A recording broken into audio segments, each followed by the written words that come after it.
거룩한 예배로 나오신 성도님들을 주님의 이름으로 환영합니다. 마음과 정성을 다해 하나님의 얼굴을 구할 때에 주님의 거룩한 은혜가 충만하게 임하게 될 줄 믿습니다. 이제 예배합니다.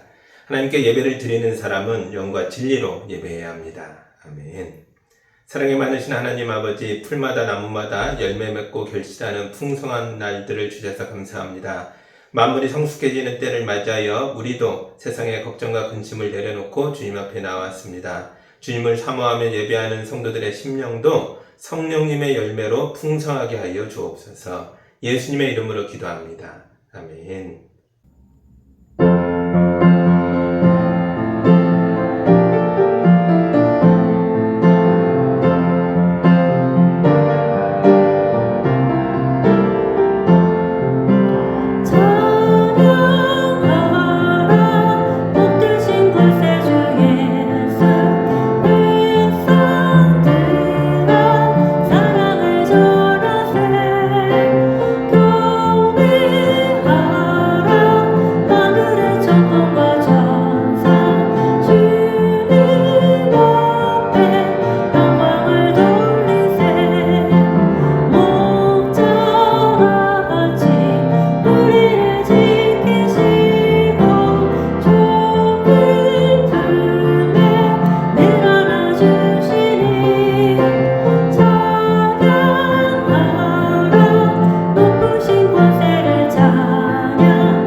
오늘 우리에게 주시는 하나님의 말씀은 요한복음 15장 1절에서 8절의 말씀입니다. 하나님 말씀을 봉독할 때에 경청하시기 바랍니다. 나는 참 포도나무요 내 아버지는 농부이시다. 내게 붙어 있으면서도 열매를 맺지 못하는 가지는 아버지께서 다 잘라버리시고 열매를 맺는 가지는 더 많은 열매를 맺게 하시려고 손질하신다. 너희는 내가 너에게 말한 그 말로 말미암아 이미 깨끗하게 되었다. 내 안에 머물러 있어라. 그리하면 나도 너희 안에 머물러 있겠다. 가지가 포도나무에 붙어있지 아니하면 스스로 열매를 맺을 수 없는 것과 같이 너희도 내 안에 머물러 있지 아니하면 열매를 맺을 수 없다. 나는 포도나무요 너희는 가지이다. 사람이 내 안에 머물러 있고 내가 그 안에 머물러 있으면 그는 많은 열매를 맺는다. 너희는 나를 떠나서는 아무것도 할 수 없다. 사람이 내 안에 머물러 있지 아니하면 그는 쓸모없는 가지처럼 버림을 받아서 말라버린다. 사람들이 그것을 모아다가 불에 던져서 태워버린다. 너희가 내 안에 머물러 있고 내 말이 너희 안에 머물러 있으면 너희가 무엇을 구하든지 다 그대로 이루어질 것이다. 너희가 열매를 많이 맺어서 내 제자가 되면 이것으로 내 아버지께서 영광을 받으실 것이다. 아멘. 잠깐 기도합니다. 사랑의 하나님 아버지, 우리 인생 속에 살아있는 나무, 우리를 새롭게 하는 나무 되어주시겠다고 말씀하시는 것을 읽었습니다. 이 말씀을 깊이 묵상하고 참된 나무에 살아있는 가지가 되어 열매 맺는 인생을 살도록 역사하여 주옵소서. 예수님의 이름으로 기도합니다. 아멘. 오늘은 10월의 첫 번째 주일이고 추석을 앞둔 주일이기도 합니다. 가을의 시작과 명절의 첫날을 하나님을 예배하며 시작하는 우리 성도들에게 하나님께서 큰 은혜와 축복을 내려주시기를 우리 예수님의 이름으로 기원합니다. 아멘. 우리 교회는 매달 첫 번째 주일을 성찬주일로 지키고 있습니다. 우리 교회는 성찬식의 빵으로 카스테라 빵을 사용하고 포도주와 포도즙을 2대8 정도로 섞어서 사용합니다. 어떤 교회는 성찬식에 사용할 포도주를 직접 담그는데 이때 사용하는 포도와 설탕의 비율이 비밀이어서 오직 한 사람만 알고 있다고 합니다. 성찬식의 예식을 집례하는 방식도 교회마다 차이가 있습니다. 우리 교회는 장로님들이 빵과 포도주를 들고 교인들에게 가서 나눠주지만 어떤 교회는 반대로 교인들이 앞으로 나와서 빵과 포도주를 받아갑니다. 정교회에서는 사제가 주일 아침마다 일찍 나와서 빵을 잘게 자르고 그 빵을 포도주에 넣어 섞어 놓습니다. 그리고 교인들이 사제 앞에 와서 무릎을 꿇으면 벌린 입속에 숟가락으로 포도주와 빵을 같이 떠서 입에 넣어줍니다. 이때 사용하는 숟가락이 하나뿐이기 때문에 성찬을 받는 사람이 입술을 오므려서 숟가락을 빨면 안 됩니다. 성공회에서는 목사님이 포도주가 가득 담긴 잔과 수건을 들고 있습니다. 교인들이 한 명씩 앞으로 와서 그 잔에 입을 대고 마시면 목사님이 수건으로 교인이 입을 댔던 자리를 닦고 잔을 돌려서 새로운 쪽으로 다음 교인에게 마실 수 있도록 입을 대어줍니다. 교단과 교회마다 성찬의 방법이 다르지만 빵과 포도주를 함께 먹고 마시는 것의 의미는 동일합니다. 첫째, 예수님이 우리를 위해 십자가에서 죽으셨다라는 것을 기억하는 것이고, 둘째, 예수님의 부활의 생명이 우리 안에 들어왔다라는 것을 기억하는 것이고, 셋째, 우리가 한 몸이고 하나의 교회가 되어 예수님이 하시던 일을 우리도 해야 한다라는 것을 기억하는 것입니다. 성찬식에 사용할 만큼 최상품의 좋은 포도주를 만들려면 포도부터 좋아야겠죠. 그리고 포도가 좋으려면 포도를 생산하는 포도나무 자체가 좋아야 합니다. 그런데 성경은 포도나무는 2가지 품종만 있다라고 말합니다. 제가 예레미야서 2장 21절을 읽어드리겠습니다. 나는 너를 종자가 아주 좋은 제일 좋은 포도나무로 심었는데 어떻게 하여 네가 엉뚱하게 들포도나무로 바뀌었느냐. 이것은 하나님께서 이스라엘 백성을 좋은 포도나무로 세상에 심어 놓으셨는데 그들이 나쁜 들포도나무로 바뀌었다라고 한탄하시는 내용입니다. 좋은 포도나무란 최상급의 자주색 포도를 내는 귀한 나무입니다. 히브리어는 소레크라고 합니다. 나쁜 들포도나무는 시브리어로 게펜이라고 합니다. 하나님께서 소레크를 심었는데 그 나무가 게펜이 됐다라는 겁니다. 하나님께서 이스라엘 백성을 자기 백성으로 선택하시고 그들을 특별한 사랑으로 돌보셨습니다. 하지만 구약의 백성들은 아름다운 열매를 맺지 못하고 시고 떨고 독이 있는 들포도를 맺었습니다. 구약의 백성들이 타락하고 변질되어 썩어버렸기 때문에 좋은 포도를 생산하지 못하게 됐으니 하나님의 실망이 대단히 컸겠죠. 하지만 실망했다고 해서 그들을 포기할 수는 없었습니다. 왜냐하면 농부는 그냥 농부가 아니고 우리 아버지시기 때문입니다. 자식이 사고치고 속상하게 해도 부모는 자식을 포기할 수가 없는 겁니다. 그래서 하나님 아버지께서 완전히 새로운 방법의 농사법으로 포도 농사를 다시 시작하셨습니다. 그것은 바로 자기 아들을 이 땅에 참 포도나무로 심는 것이었습니다. 오늘 말씀 1절을 다시 봅니다. 나는 참 포도나무요 내 아버지는 농부이시다. 아멘. 하나님이 만드신 포도원은 굉장히 특이한 포도원입니다. 왜냐하면 포도원에 심겨진 나무가 단 한 그루뿐이기 때문에 그렇습니다. 이 포도나무는 세상에 하나밖에 없는 나무입니다. 그래서 굉장히 귀한 나무입니다. 이 포도나무의 이름이 바로 예수 그리스도입니다. 오늘 말씀에서 예수님이 나는 참 포도나무다 라고 말씀하셨습니다. 이 말씀을 구약의 언어로 바꾸면 나는 소레크다, 나는 게펜이 아니다 라고 말씀하신 겁니다. 농부이신 하나님 아버지께서 사람들 속에 참 포도나무인 예수님을 심으려고 구약시대부터 이때에 이르기까지 수천 년을 애쓰며 노력하셨습니다. 하나님 아버지는 왜 이렇게까지 수고를 하시는 겁니까? 이유는 단 하나입니다. 여러분에게서 풍성한 열매를 보기 위해서입니다. 어떤 분들은 하나님을 외국에 사는 친척처럼 생각합니다. 하나님은 내 인생에 대해서 관심이 없으시다. 하나님은 내 인생에 개입하지 않으신다. 이렇게 생각하는 겁니다. 절대로 그렇지 않습니다. 하나님 아버지는 지금도 여러분이 열매 맺는 인생이 되는 것을 간절히 소원하고 계십니다. 그리고 하나님은 여러분이 열매 맺는 인생이 되도록 할 수 있는 모든 노력을 아끼지 않으십니다. 하나님은 농부의 손길로 여러분의 썩은 부분이 있으면 잘라내실 겁니다. 날카로운 가위로 말라서 비틀어진 가지들을 잘라서 깨끗하게 하실 것입니다. 그리고 그곳에서 새 가지가 돋아나서 마침내 여러분의 삶이 풍성하게 열매 맺게 하실 것입니다. 이것이 하나님 아버지의 소원이라는 걸 믿으시기 바랍니다.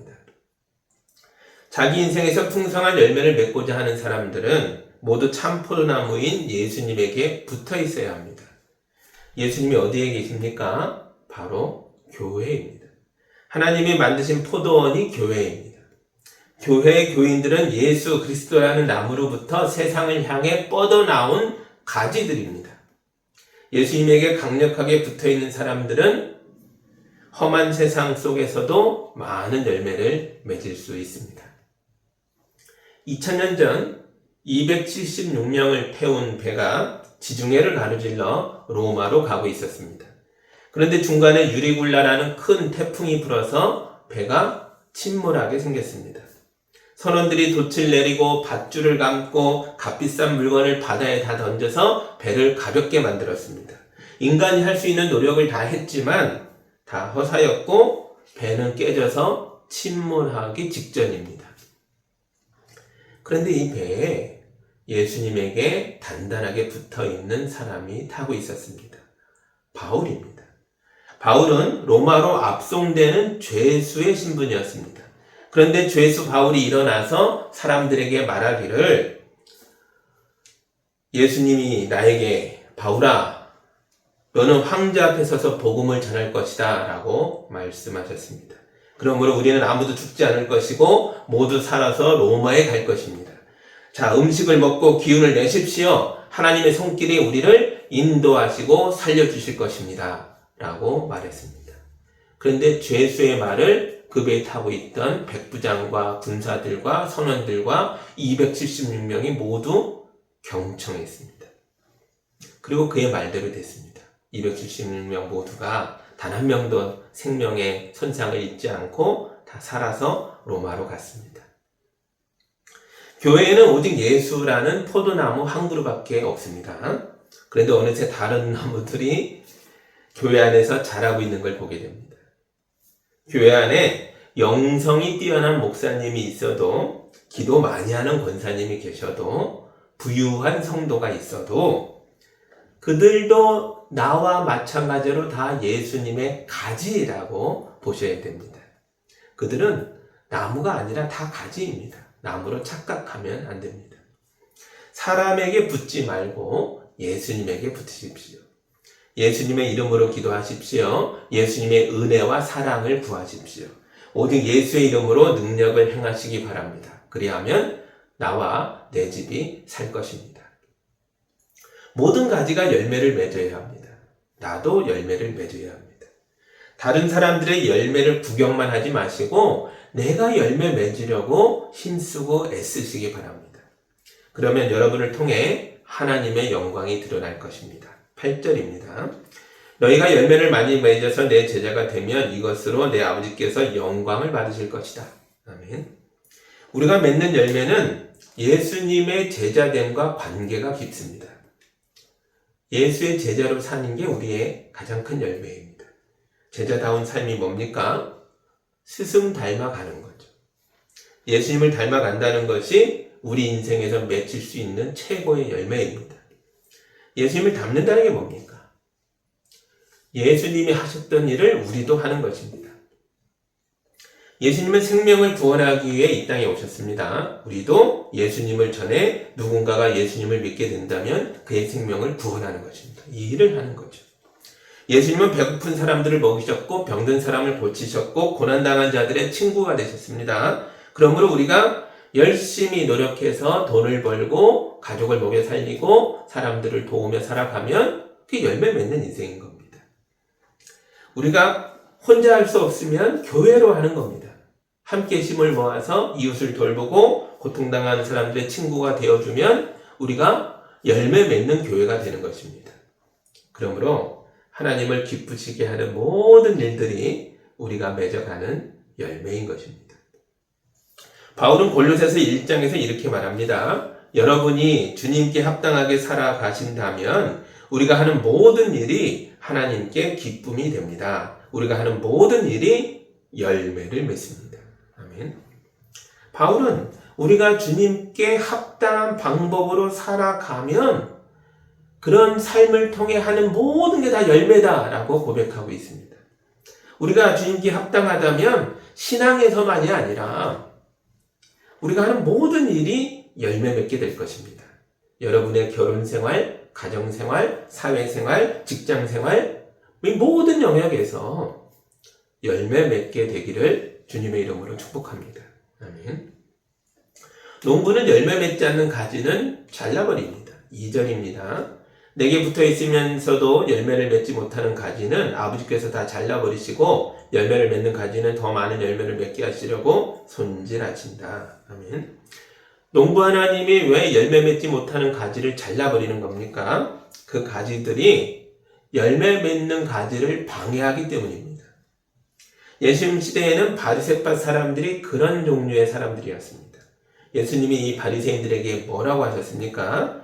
화 있을진저 이 악한 자들아, 너희는 천국 문 앞에 버티고 서서 너희도 안 들어가고 남도 못 들어가게 하는구나, 이렇게 말씀하셨습니다. 지금도 그런 사람들이 있다는 거죠. 주님께 합당한 삶을 살지 않는 사람들은 천국 문 앞에 버티고 서서 남들도 못 들어가게 막고 있는 거나 마찬가지입니다. 그 사람 때문에 구원의 문이 막혔다면 당연히 그 가지를 치워야 하지 않겠습니까? 하지만 작은 열매라도 맺으려고 몸부림치는 가지가 있다면 농부는 그 가지가 더 많은 열매를 맺을 수 있도록 깨끗하게 손질할 것입니다. 저는 약한 가지입니다. 부족한 게 많습니다. 공부도 얼마 못했고 경험도 없고 나이도 적고 재주도 없고 또는 나이가 너무 많고 육체의 힘이 부족하고 그래서 못합니다. 연약합니다. 그러겠죠. 그러나 그럼에도 불구하고 우리는 하나님이 기뻐하시는 열매를 맺으려고 애써야 합니다.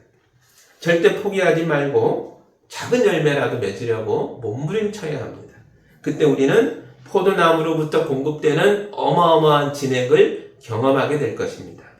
나에게 능력 주시는 자 안에서 나는 모든 걸 할 수 있습니다. 빌립보서 4장 13절에서 바울이 고백한 것이 여러분의 고백이 되시기 바랍니다. 우리 예수님도 이렇게 말씀하셨습니다. 7절입니다. 너희가 내 안에 머물러 있고 내 말이 너희 안에 머물러 있으면 너희가 무엇을 구하든지 다 그대로 이루어질 것이다. 아멘. 사실 모든 가지가 열매 맺을 수 있는 능력을 가지고 있습니다. 그러나 이 능력이 자동으로 나오는 게 아니라는 게 문제죠. 가지는 나무로부터 진액을 받아야 열매를 맺을 수 있습니다. 그러므로 예수님에게 강력하게 붙어 있어야 합니다. 침몰하는 배에서 비탄에 빠진 276명 앞에서 바울이 어떻게 그렇게 침착하게 말할 수 있었고 어떻게 그렇게 생명력이 충만한 말씀, 사람들의 마음을 움직이고 감동하는 말씀을 확신에 차서 말할 수 있겠습니까? 그 비결에 대해서 바울이 이런 말을 했습니다. 골로새서 1장 29절입니다. 이 일을 위하여 나도 내 속에서 능력으로 작용하는 그분의 활력을 따라 수고하며 애쓰고 있습니다. 아멘. 바울은 주님의 활력을 따라 수고하고 애쓴다라고 말합니다. 바울이 적대자들 앞에서 복음을 전하려고 애쓰자 그의 말에서 능력이 나타나서 왕과 재판관들마저 죄수 바울의 말에 두려움을 느꼈습니다. 바울이 아픈 사람들을 위해 애를 쓰자 그의 손에서 능력이 나타나서 병 고치는 일이 일어났습니다. 예수나무가 가지에게 전해주는 능력과 활력은 바울에게 주는 것이나 나에게 주는 것이나 동일합니다. 그런데 왜 열매에서 차이가 나는 겁니까? 바울과 우리 사이에 무엇이 다른 것입니까? 그것은 바로 수고함과 애씀의 차이입니다. 여러분의 인생에서 열매가 빈약하다면 가장 먼저 생각해 볼 것은 내가 예수에게 붙어 있는가 하는 것이고, 붙어 있는 게 확실하다면 그 다음으로 생각할 것은 나의 수고함과 애씀이 어느 정도인가 이걸 점검해 봐야 한다는 거죠. 하나님은 우리에게 열매를 맺어라, 더 많이 맺어라, 내가 도와주겠다 이렇게 말씀하셨습니다. 참포도나무이신 예수님이 우리에게 활력과 능력을 공급해주고 계십니다. 그러므로 주님을 위해 일어나서 수고하고 애쓰며 땀 흘리는 사람들은 모두 풍성하게 열매를 맺을 것입니다. 그러므로 추석 명절과 연휴 기간에 그 모든 사건과 만남 속에서 하나님의 은혜와 사랑이 우리를 통하여 역사하실 줄 믿으시기 바랍니다. 여러분 모두가 나와 가족과 이웃을 위로하고 살리고 구원하여서 생명의 열매를 풍성하게 맺게 되기를 우리 예수님의 이름으로 축복합니다. 아멘. 기도하겠습니다. 사랑하는 하나님 아버지 감사합니다. 참된 포도나무이신 예수님에게 강력하게 붙어있는 가지가 되기를 원합니다. 주님이시는 활력과 능력을 받아 힘쓰고 애씀으로 열매 맺기를 원합니다. 주저주저하며 물러나는 자가 아니라 담대하게 주님의 이름을 선포하며 도전하며 나아가는 성도들 되도록 인도하여 주옵소서. 우리 성도들을 깨끗게 하셔서 풍성하게 열매 맺게 하여 주옵소서. 예수님의 이름으로 기도합니다. 아멘.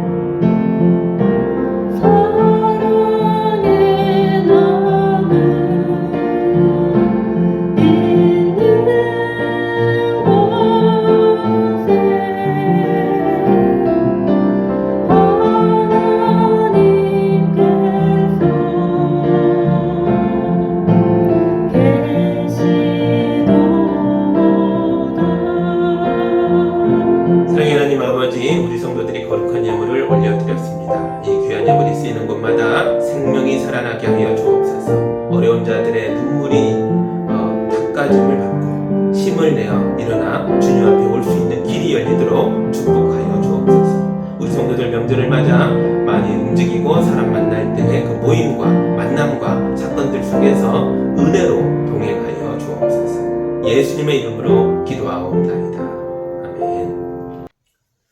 이제는 우리 주 예수 그리스도의 은혜와 우리 하나님 아버지의 크신 사랑하심과 성령님의 인도하심과 교통하심이 주님 말씀 붙잡고 담대하게 열매 맺는 인생으로 나아가는 우리 모든 성도들 위해 이제로부터 영까지 함께하기를 간절히 축원하옵나이다. 아멘.